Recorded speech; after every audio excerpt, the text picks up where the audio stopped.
Kalaulah baginda Nabi alaihi salatu wassalam yang diajar langsung oleh Allah, yang berikan dia ilmu langsung dengan wahyu, tetap tidak bisa diterima oleh semua orang. Inna Allah la yarfa'ul ilma intiza'an yantazi'uh min qulubil ibad, walakin yarfa'ul ilma biqabdil ulama. Bahkan sebagian besar orang pada waktu itu menolak Nabi alaihi salatu wassalam. Tetapi Nabi sallallahu alaihi wasallam mengajarkan kita untuk tidak patah arang dan tidak pernah berhenti berdakwah.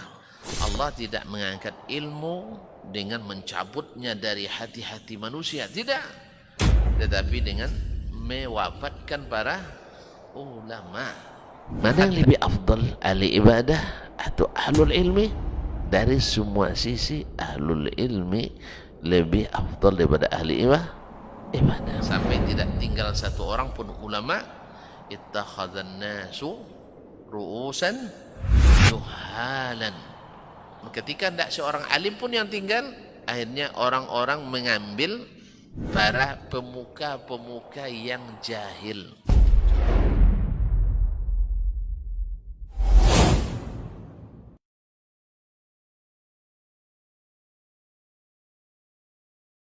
Inna khairaz zadi taqwa. Faqala rabbukum azza wa jal, ya ayyuhalladzina amanu taqullaha haqqa tuqatih wa la tamutunna illa wa antum muslimun. Bapak dan ibu-ibu, saudara-saudara dan saudara-saudari, serta adik-adik dan anak-anak yang hadir di Masjid Zaid bin Thabit radhiyallahu anhu Pekanbaru, ataupun yang menyaksikan serta mendengarkan melalui media dimanapun berada. Yang besar tak dipanggil gelar, yang tak bergelar tak disebut nama. Semoga semuanya sentiasa dalam limpahan rahmat, nikmat, taufik dan bimbingan hidayah Allah tabaraka wa ta'ala. Selanjutnya, bersyukur kita kepada Allah atas nikmat yang selalu diberikannya kepada kita.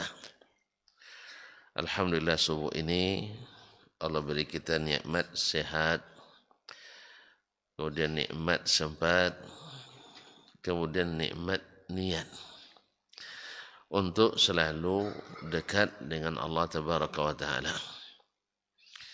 Maka datang kita ke rumahnya ini menjadi tamu yang mudah-mudahan dijamu dengan sebaik-baiknya, dan di saat kita pulang, kita bisa pulang dengan melenggang membawa bingkisan yang sangat kita harapkan, yaitu ampunan. Dan Allah berjanji dan ia tak pernah mungkir janji. Pokoknya sabar aja lah sampai selesai. Insya Allah di saat majelis ini usai akan dibagi-bagikan. Tapi saya tidak tahu, ya, semua dapat tunda, ya kan? Tapi Allah berjanji dan syarat serta ketentuan berlaku. Ya, mudah-mudahan semua syarat kita penuhi dan semua ketentuan kita ikuti. Dan berharap juga mudah-mudahannya semoga tak satu pun kecuali mendapatkannya. Amin. Ma'asyiral kiram yang dirahmati Allah, kita kalau diberi itu tidak mau pula kecuali minta yang lebih. Ya, dapat ampunan, minta pula tambahan pahala dan kebaikan. Dan mudah-mudahan ilmu juga menguatkan iman. Kaum muslimin, kaum muslimat yang dirahmati Allah, semoga salawat dan salam kita sentiasa pula menghiasi majelis kita, menghiasi bibir kita, dan membuat bersemi hati kita di saat nama Nabi sallallahu alaihi wasallam disebut. Tak bosan-bosan kita bersalawat dan salam kepadanya. Mudah-mudahan selawat dan salam itu sentiasa pula membuat hati kita terikat kepadanya. Berharap mudah-mudahan ketika bertemu dengannya di hari perhitungan dengan Allah, kita diizinkan mendapatkan syafaatnya. Dan mudah-mudahan dekat-dekat dengannya sampai kita masuk surga. Amin ya rabbal alamin. Untuk itulah kita tak bosan-bosan pula belajar. Walaupun mungkin semua sudah punya titel sarjana, bahkan sudah banyak yang sudah jadi camat calon mati. Ya. Tapi tak bosan kita. Saya berdoa pada Allah mudah-mudahan malam ini atau malamnya masih belajar, besok paginya meninggal dunia. Tapi bukan hari ini ya, jangan salah paham. Nanti diaminkan pula, amin katanya. Nah, kapan saja, situ semuanya Allah sudah tetapkan. Tapi mudah-mudahan dalam keadaan berbuat taat. Amin ya rabbal alamin. Kaum muslimin, kaum muslimat dirahmati Allah. Menyambung pembelajaran kita dengan Imam Asy-Syafi'i rahimahullah. Kemarin masih berkaitan dengan ikhtilafu al-umumaini atau aktsar. Ada dua larangan yang sifatnya umum, saling bertentangan. Saling bertentangan dari satu sisi dan salah satunya lebih umum dari satu sisi dan yang lainnya, yang kedua lebih umum dari sisi yang lain. Jadi babun nahyi an syai'in lima'nan laisa fi ghairi. Atau kama qala. Nah. Jadi an-nahyu an ma'nan yushbihu alladhi qablahu fi syai'in wa yufariquhu fi syai'in ghairi. Dia sama-sama larangan tetapi berbeda dari sisi yang lain. Beliau kemarin mencontohkan tentang larangan salat di larangan salat di 5 waktu. Masih ingat ya? Kalau ulang lagi tidak apa-apa, kita ulang lagi nama salat. Larangan salat di 5 waktu. Ini Pak Edi tidak hadir dia. Nah, nanti kita panas-panasin dia. Nah, 5 waktu. Selesai salat subuh sampai terbit matahari. Kedua, saat matahari terbit. Ketiga, selesai salat asar sampai terbenam matahari. Yang keempat, di saat terbenamnya matahari. Yang kelima, di saat matahari tepat di atas kepala kita. Hanguslah kita sih. Tepat bahasanya itu. Pas di tengah langit. Kalau orang bilang pas di tengah gitu. Kalau kita pas di atas kepala. Bahasa mana yang betul ini? Ini selalu terjemahannya gawat-gawat gitu ya. Di atas kepala. Apa? Itu tandanya di atas tidak mesti nempel, tidak mesti dekat. Sah? Jadi itu pula tandanya bahwa di atas tidak mesti butuh pada yang di bawah. Dah tamat kaji. Dah tamat kaji. Nah, bahwasanya tidak mesti kalau di atas membutuhkan yang di bawah. Tidak mesti di atas menempati yang di bawahnya. Alhamdulillah. Dah paham kan? Paham. Alhamdulillah. Begitulah Al-Quran dan hadis mengajarkan. Kaum muslimin dan muslimat dirahmati Allah. Lalu beliau mengatakan, fahtamalan nahyu min Rasulillah sallallahu alaihi wasallam min anis salati fi hadis saati ma'nayaini. Larangan salat di 5 waktu ini mengandung 2 makna atau 2 kemungkinan makna. Ahaduhuma wa huwa a'ammuhuma. Salah satu dari 2 makna itu dan ini yang lebih umum. An takuna as-salawatu kulluha wajibuha alladhi nusiya wa nima anhu. Bahwa salat semuanya yang wajibnya yang dilupakan atau tidur atau tertidur atau tertidur tidak mengerjakannya. Wa ma lazima biwajhi minal wujuhi minha, dan sesuatu yang lazim karena suatu sebab di antara sebab-sebab, minha di antaranya muharraman bi hadhihi saat, diharamkan pada waktu ini. Jadi bahwa larangan ini makna pertamanya adalah semua solat yang wajib dan yang tak wajib, yang mesti diqadha dan yang tak mesti diqadha, dilarang dilakukan pada jam-jam tersebut, waktu-waktu ini. Jelas? Jadi umum, berlaku pada semua salat. Ini makna yang lebih umum yang dipahami daripada larangan solat di 5 waktu ini. Pokoknya dari sisi solatnya tidak ada adanya yang wajib atau yang sunat, yang mesti boleh diqadha maupun yang tak boleh diqadha. Tetap tidak boleh solat di di waktu-waktu ini. La yakunu li ahadin ay yusalliya fiha, yarhamukallah. Tidak boleh seseorang salat di waktu itu. Walau salla lam yuaddi dzalika anhu. Andainya dia tetap salat, maka salatnya itu tidak sah atau tidak mencukupi, tidak menggugurkan kewajibannya. Ma lazimahu minas salat, tidak menggugurkan kewajiban salatnya. Artinya belum selesai. Ibaratnya bayar hutang tak lansai. Bayar hutang tak lansai. Nah, bekerja tak selesai. Bikin rumah terbengkalai. Nah, wajib diulang kembali. Kama yakunu man qaddama salatan qabla dukhuli waqtiha lam yujzi atau lam tujzi anhu. Sama halnya dengan orang yang salat sebelum masuk waktu salat. Maka tidak diterima atau tidak sah.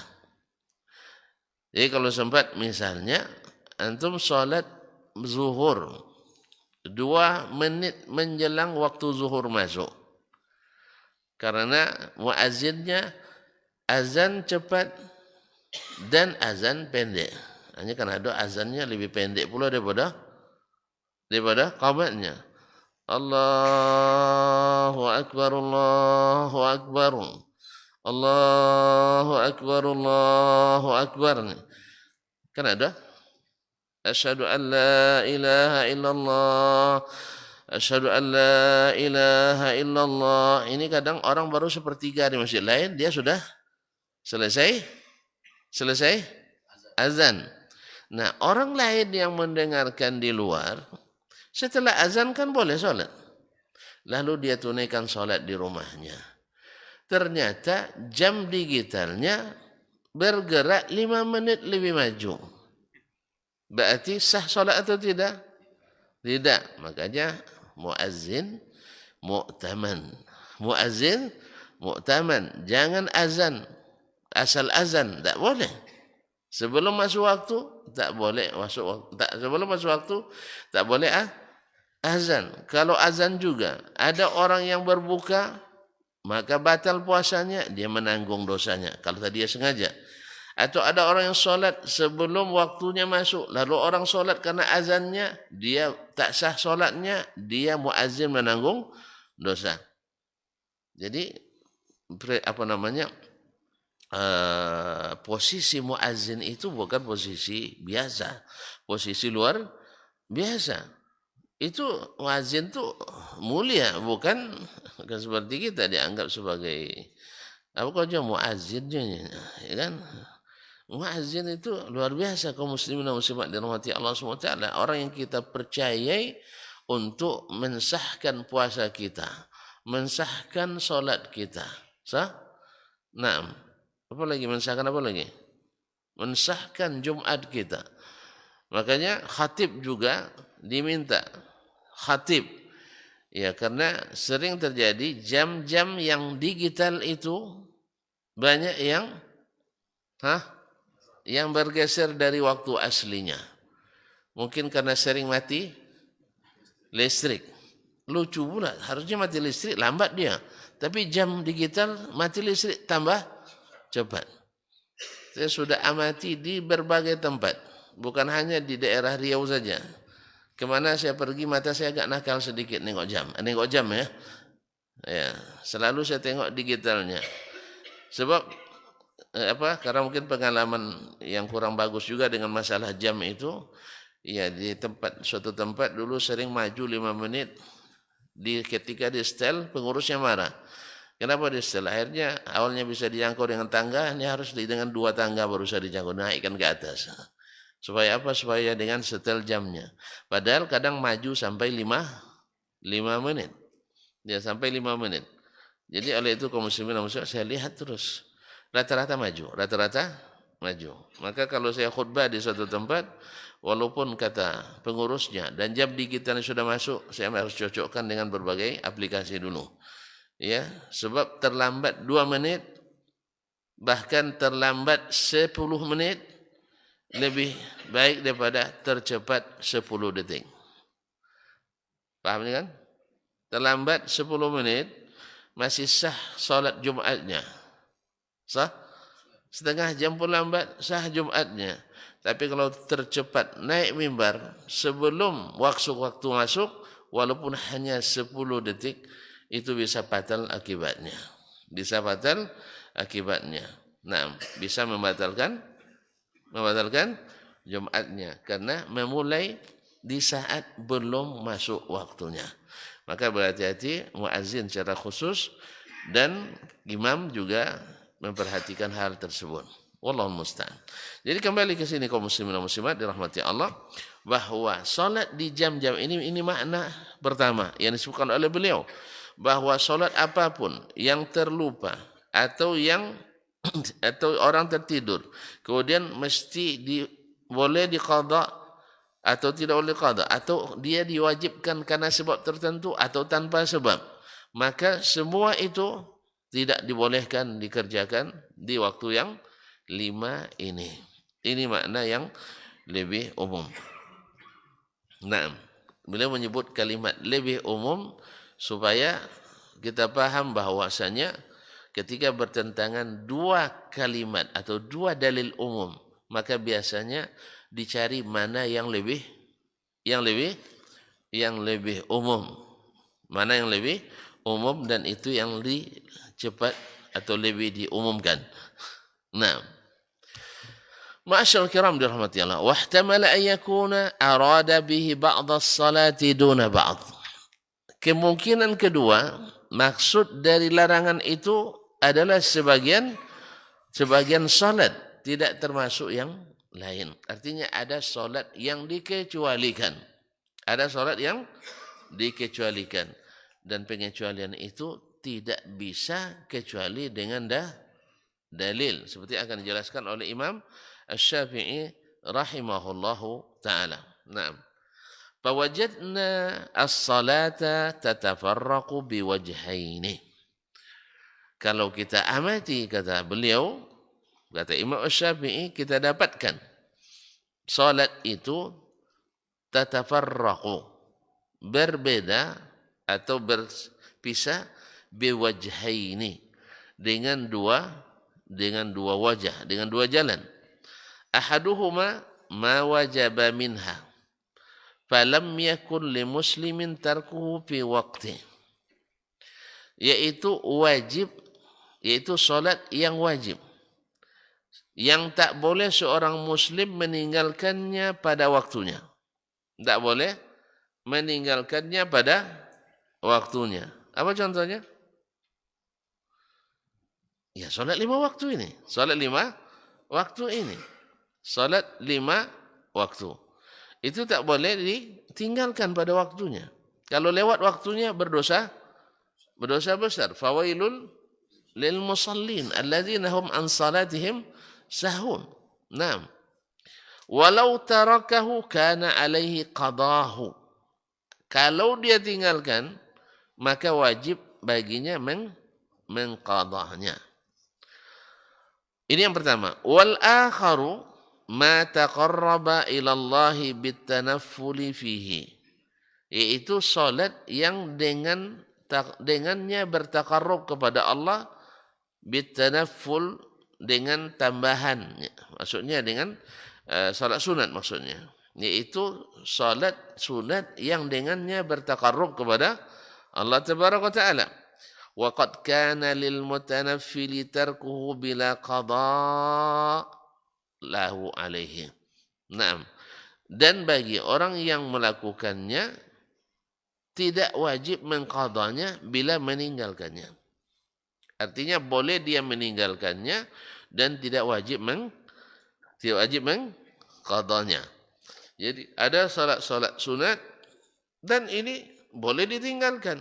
Dan kalau ditinggalkan tidak diqadha. Kalimat boleh di sini boleh secara fikih ya. Boleh secara fikih, tapi secara adab, secara untung rugi, kita rugi meninggalkannya. Jelas kaum muslimin dan muslimat rahmatullah. Kemudian di sisi Allah mungkin tercela. Seperti kata Nabi kepada Abdullah bin Amr bin Al-As radhiyallahu anhu, "Ya Abdullah, la takun mithla fulan." Ya Abdullah, jangan seperti fulan, kana yaqumul laila thumma taraka. Dulu dia selalu qiyamul lail, tapi sekarang dia tinggalkan. Qiyamul lail sunat apa wajib? Sunat. Cuman meninggalkannya bagus atau tidak bagus? Tidak bagus, rugi. Apalagi orang yang sudah biasa lalu meninggalkannya. Nah, kaum muslimin kaum muslimat dirahmati Allah SWT. Nah, ada salat sunat yang dikerjakan boleh ditinggalkan, yang hanya untuk tambahan taqarrub kepada Allah. Dan bila dia tinggalkan wajib diqadha? Wajib diqadha? Tidak. Nah, Imam Syafi'i ketika menyebutkan pertama larangan masuk kepada semua salat. Yang kedua, makna yang kedua larangan itu adalah sebagian salat, tidak sebagian yang lain. Artinya di waktu yang 5 itu ada solat yang boleh dikerjakan. Kalau makna pertama, tak ada satu pun solat yang boleh dikerjakan.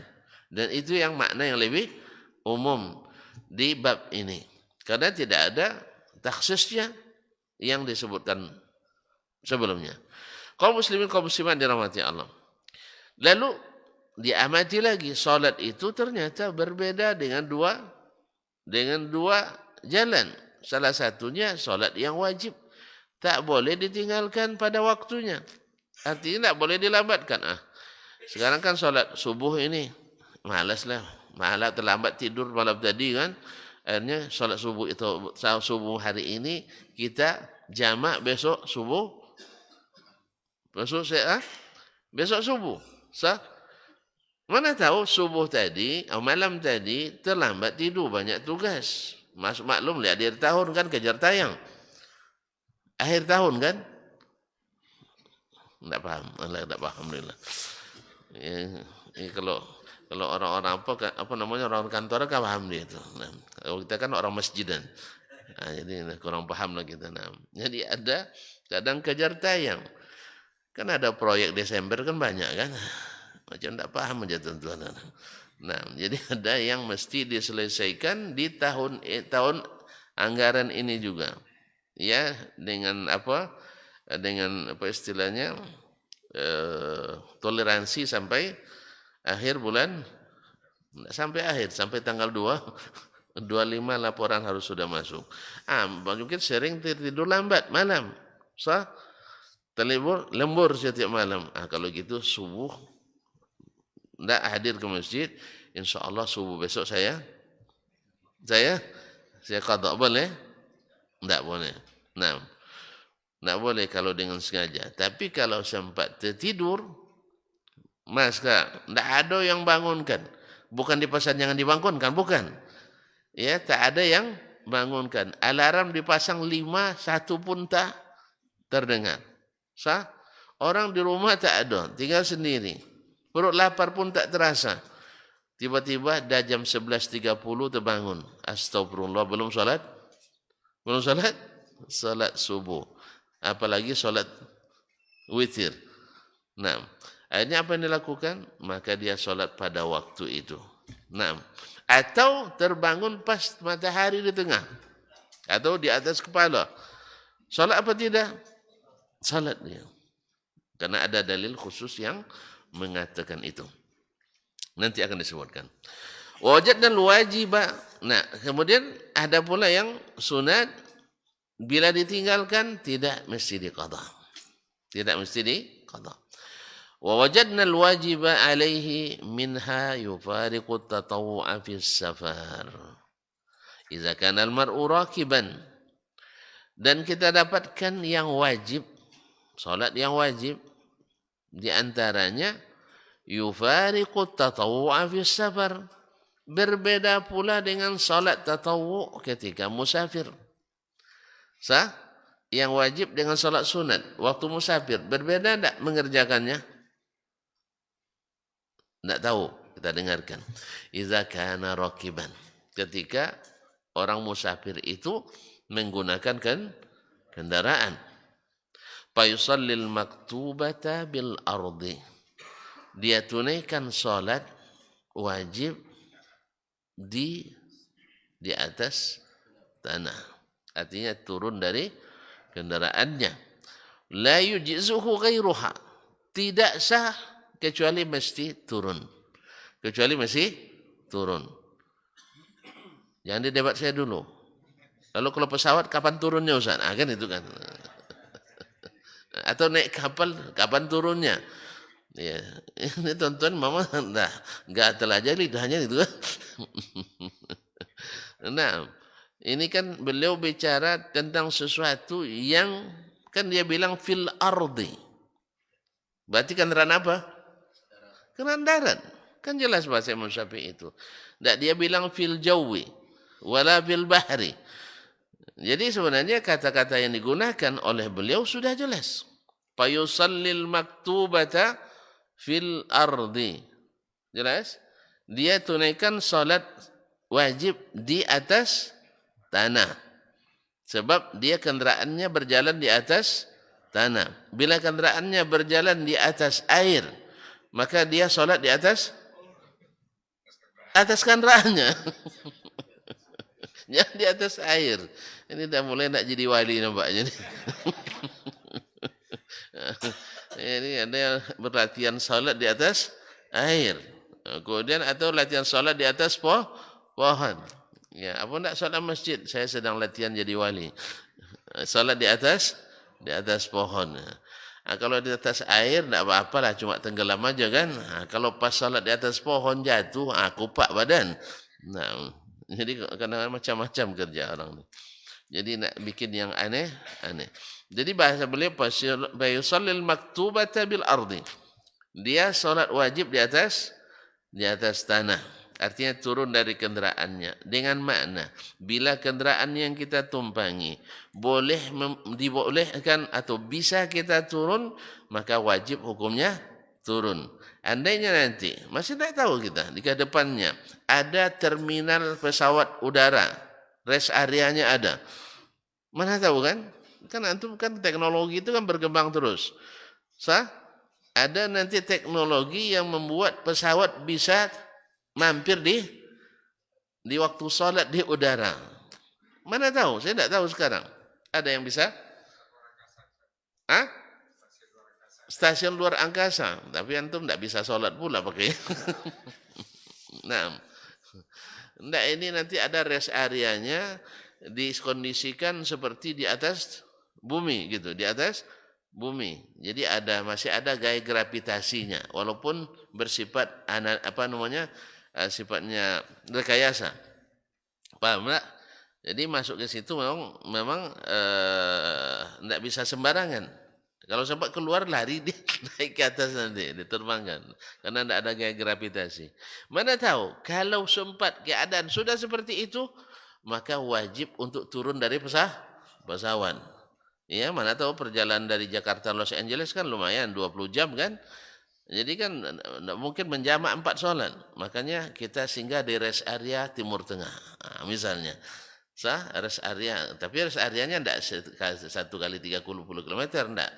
1 kali 30.000 kilometer misalnya. Jadi kaum muslimin dan muslimat yang dirahmati Allah Subhanahu wa taala, la yujzu ghairuha, tak sah kecuali dengan turun. Wa nafilata rakiban, sedangkan salat sunat dia salat di atas kenderaannya. Mutawajjihan haitsu sya, kemanapun kendaraan itu menghadap. Berarti Allah bedakan, Nabi bedakan antara salat wajib dengan salat sunat ketika musafir. Padahal kan hukum asalnya salat wajib menghadap kiblat dan wajib berdiri. Sah? Ini tak sambil berjalan tak pula menghadap kiblat.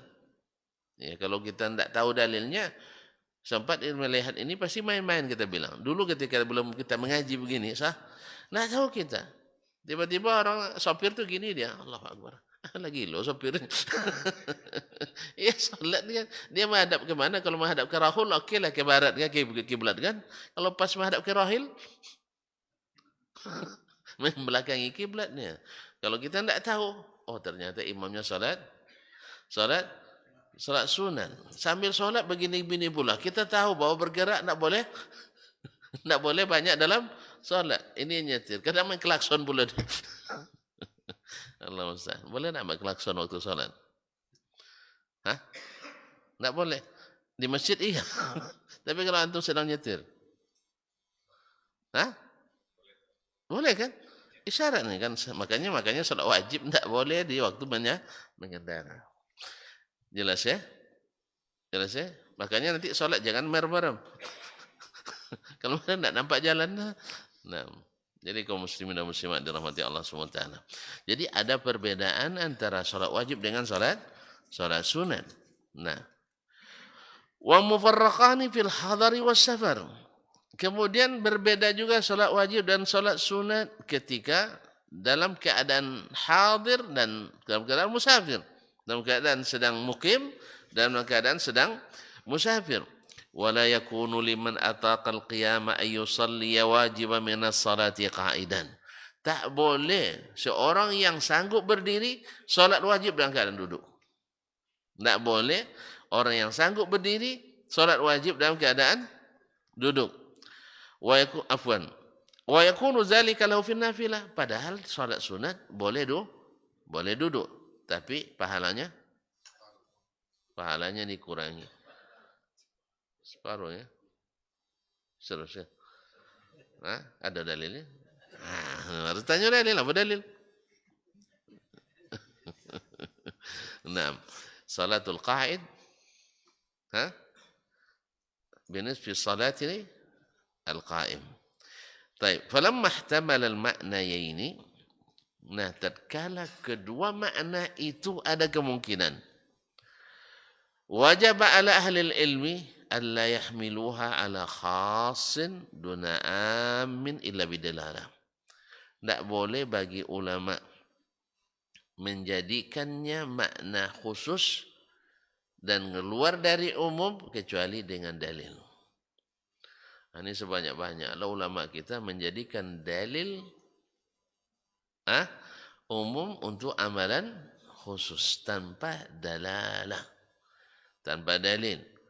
Dan tidak pula yang sedikit yang menjadikan dalil khusus menjadi dalil umum tanpa dalil. Contoh konkretnya kullu bid'atin dhalalah dimaknai dengan makna khusus. Lalu dicari contoh-contoh yang sebenarnya bukan bid'ah tetapi sunnah, tapi dianggap sebagai bid'ah. Karena sebagian ulama menyebutnya bid'ah. Yang makna maksud mereka adalah bid'ah secara bahasa. Itulah masalahnya, andainya mereka tidak mengucapkan itu, bebas pula kita dari musibah ini. Tapi Allah memang menginginkan kita diuji dan diuji. Iya enggak? Sama nih nyetirnya. Ya, nyetir. Sebelah kanan lancar juga kan. Awak sebelah kiri tak lancar. Akhirnya ambil sebelah kanan. Padahal nak muter balik ke sini. Ditegur, Syekh, kenapa begini Syekh? Kulluna kita. Semua kita begini katanya. Jadi alasannya semua kita melakukan pelanggaran ini. Jadi alasannya kebanyakan orang melakukannya, bukan dalil. Jadi sehingga dibanggakan yang paling banyak kan yang begini. Kalau berarti itu paling banyak. Lalu disetir hadis yang mungkar.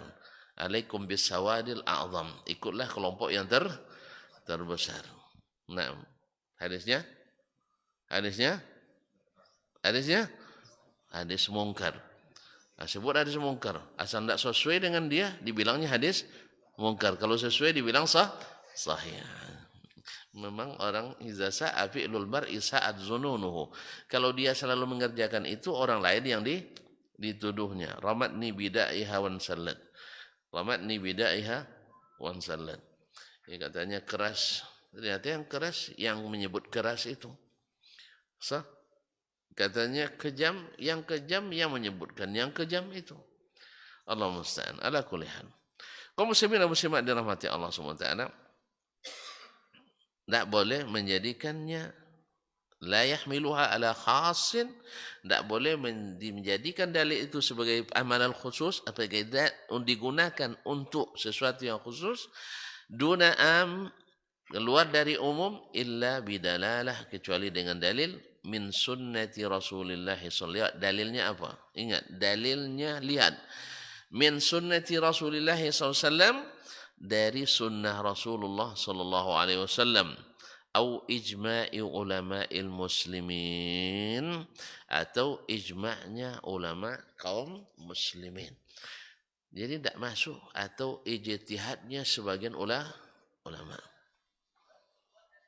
Sebab kita punya kecenderungan asal ada ulama satu saja yang membolehkan, maka dianggap itu perkara boleh. Padahal sunnah sudah tetap tidak membolehkannya.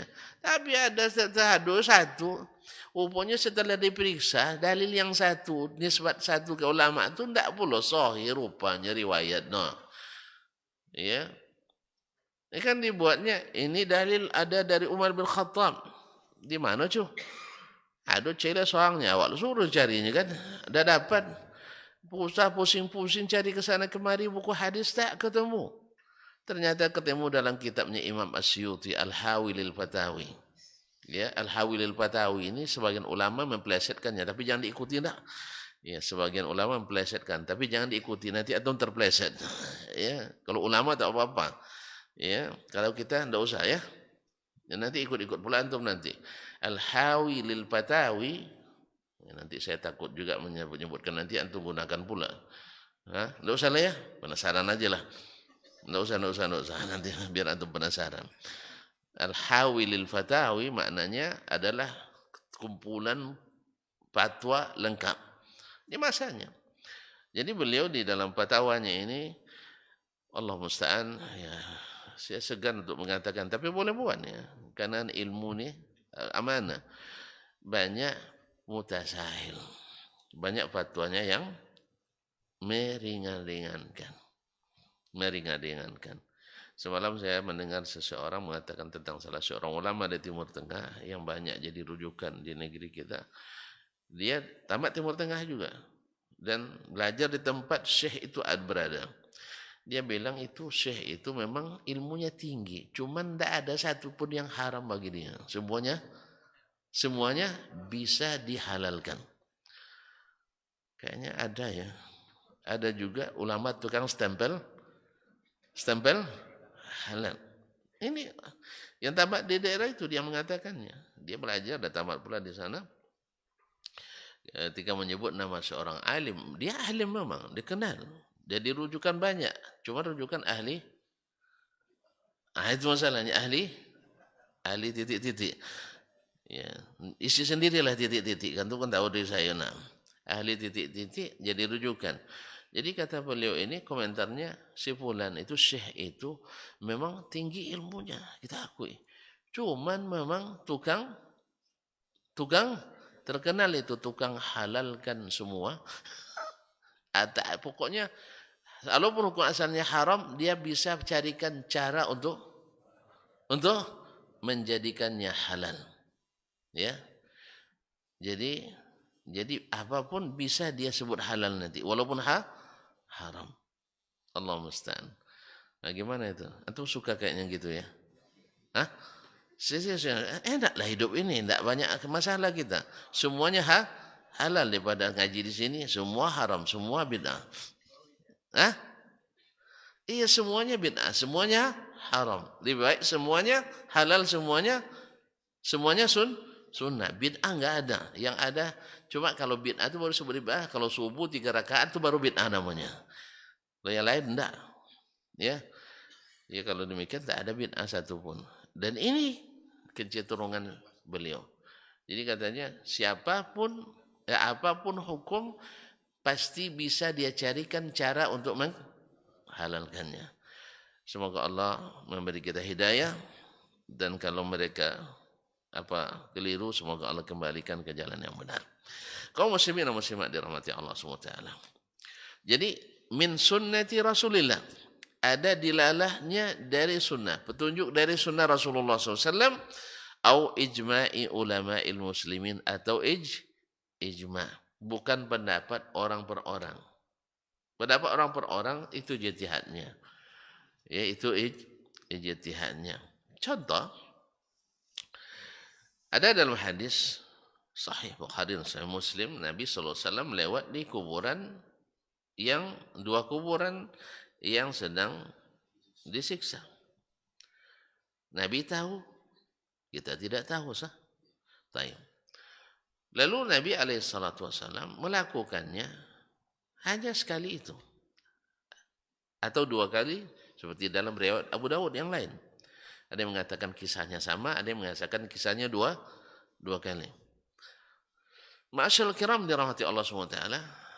Lalu Nabi SAW mengatakan, atau dia membelah pelepah kurma, yaitu pelepah kurma yang pangkalnya, yang tidak ada daunnya.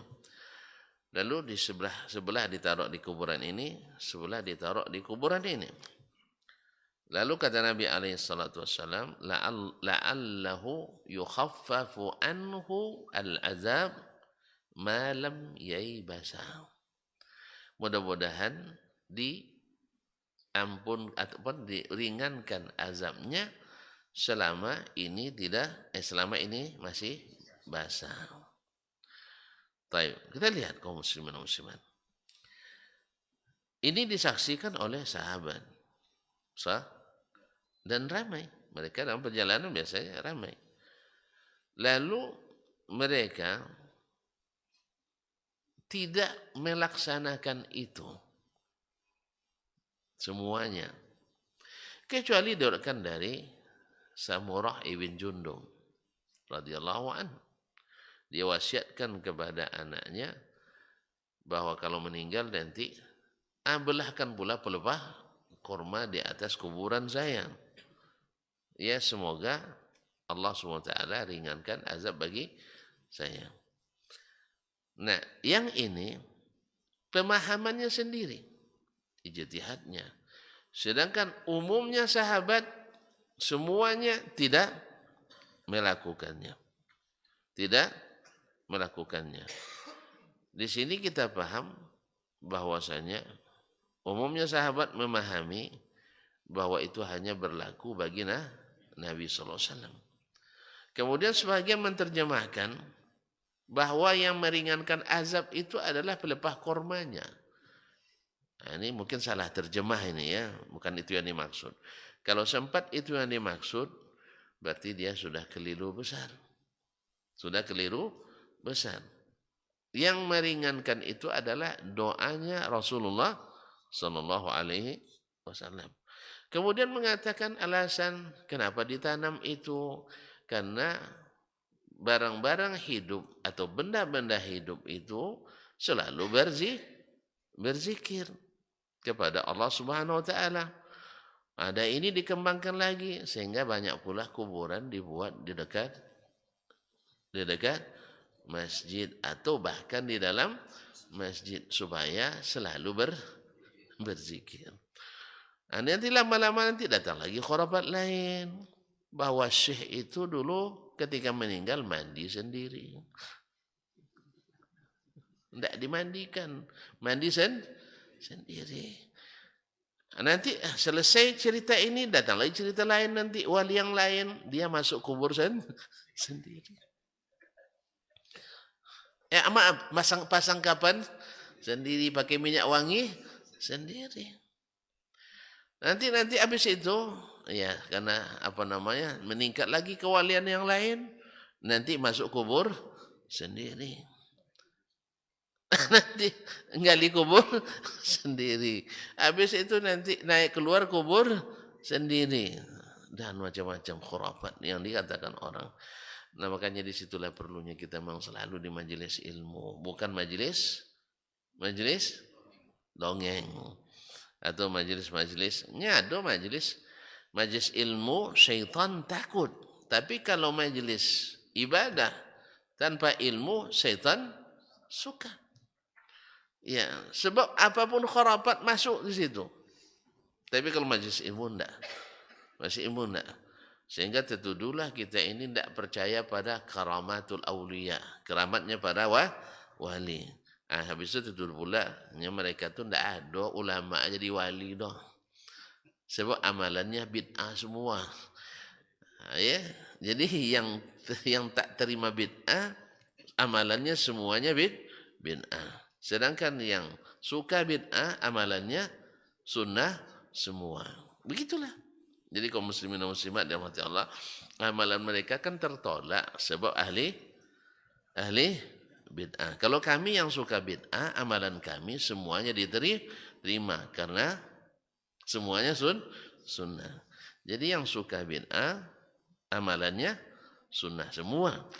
Yang anti bid'ah, amalannya bid'ah semua. Itu gitulah kayak sama juga jus original yang asli itu mesti bercampur-campur. Campur gula, campur susu, campur es. Itu namanya jus original.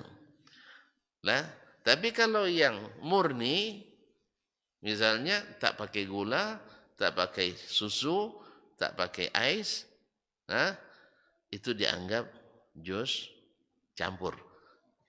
Jus campur. Begitulah pemahaman sekarang. Yang menerima bid'ah hasanah itu asli ahli sunnah. Tapi yang tak menerima bid'ah sekalipun itu namanya ahli sunnah abal. Itu wahaboy itu. Namanya wahaboy. Jadi lucu-lucu kadang kaum muslimin dan muslimat. Ya kalau dogma yang dikembangkan inilah hasilnya.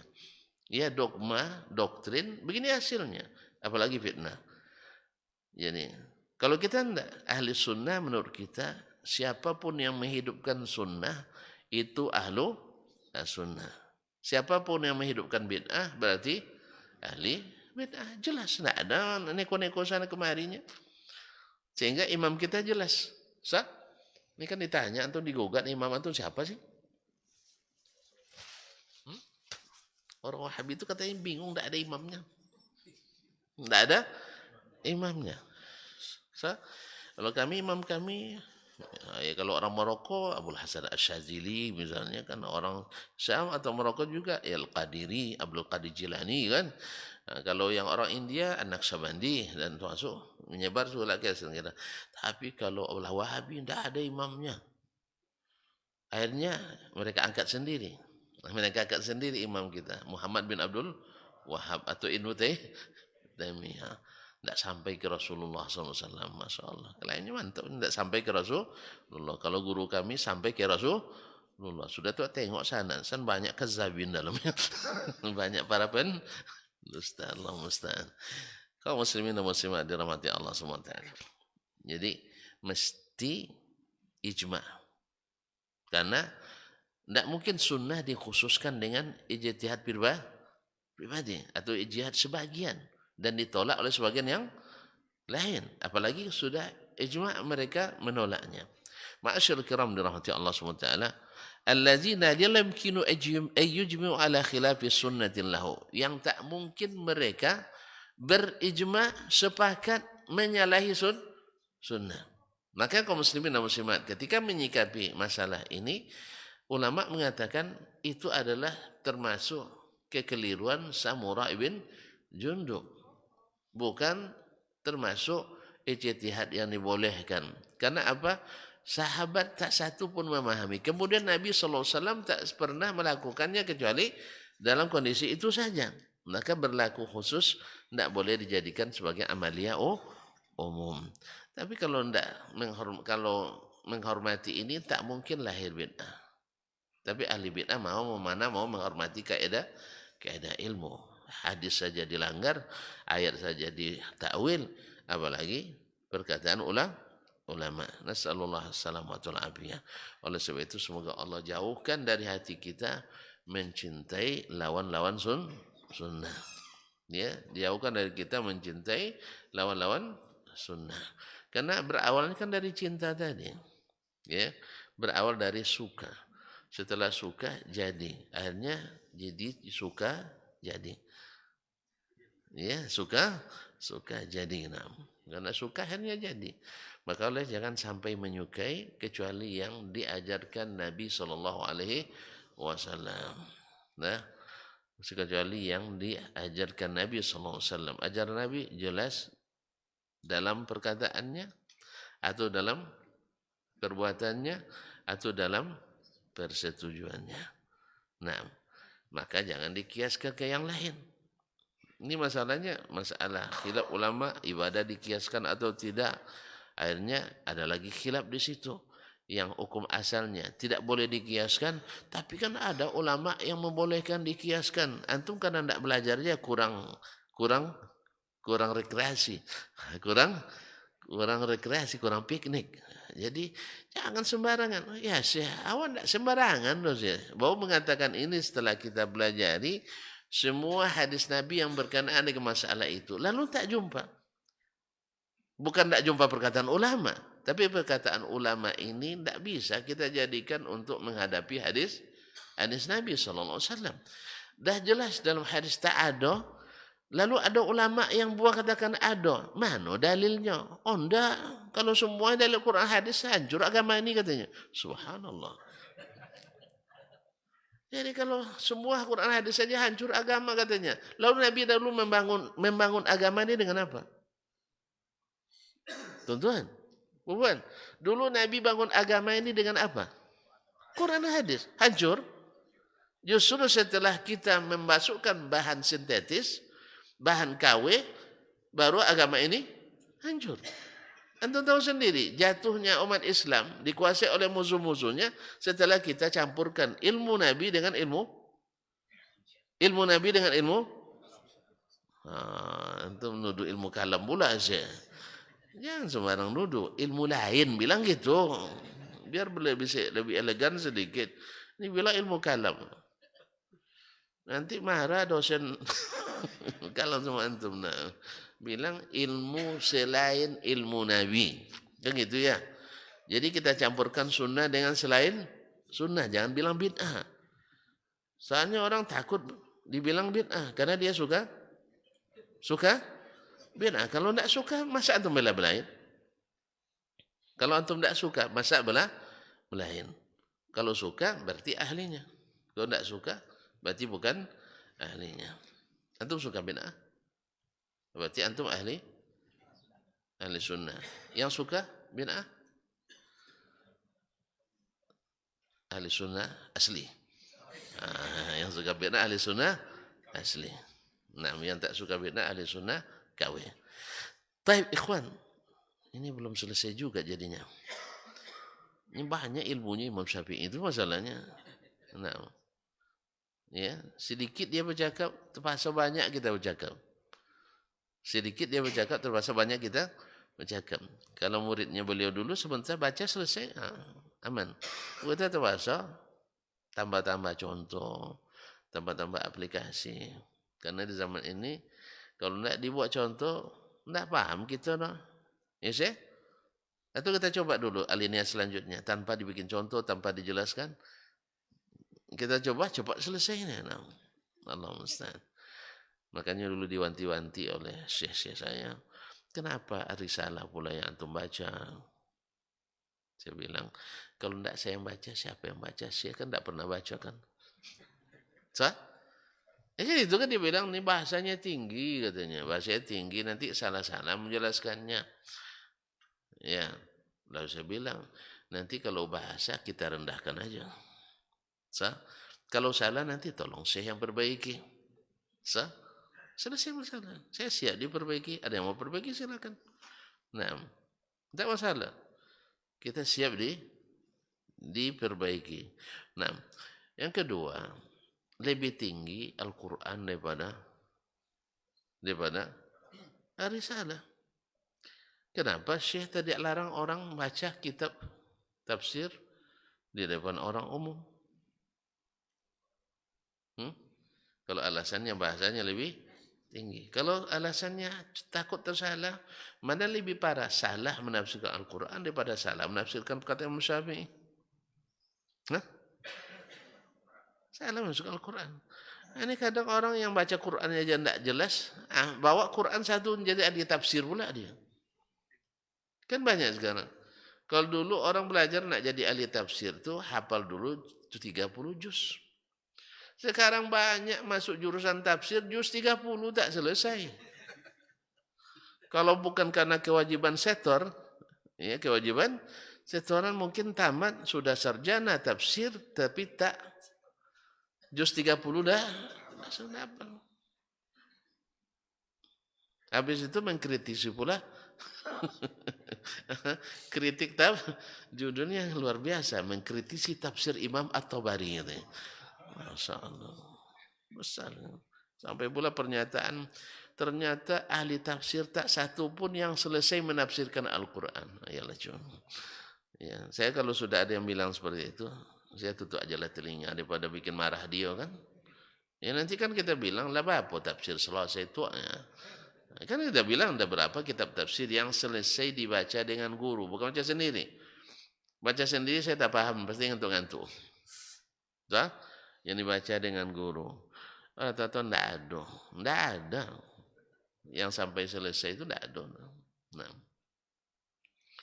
kalau baca sendiri itu, makanya kemana-mana pergi. Seperti kata Imam Al-Qattan, siapa yang gurunya hanya bukunya, salahnya lebih banyak dari benarnya. Biarlah, tidak selesai pun, besok kita sambung lagi ya. Ya, jangan kemana-mana. Insya Allah tahun depan kita akan tetap bersama. Insya Allah Ta'ala. Yang doakan tadi, saya kan tidak bilang doa besok pagi ya. Saya hanya mengatakan, misalnya hari ini ngaji, besoknya wafat. Bukan tanggal hari ini, tanggal 22 ini, bukan. Nah, terima kasih. Jadi kita sampaikan di situ dulu, besok kita jemput kembali. Wabillahi taufiq wal hidayah. Wa subhanakallah bihamdik. Asyhadu an la ilaha illa anta astaghfiruka wa atubu ilaik. Wassalamualaikum warahmatullahi wabarakatuh.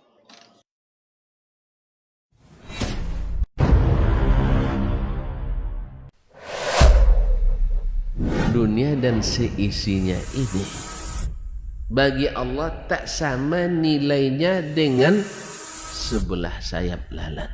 Barang siapa yang beramal untuk akhiratnya, Allah akan cukupkan baginya urusan dunia. Sayati zamanun 'alan nasi as-sabiru fihim qalqabit al-jamarah. Akan ada satu masa di akhir zaman yang berpegang teguh dengan agamanya seperti orang yang sedang memegang bara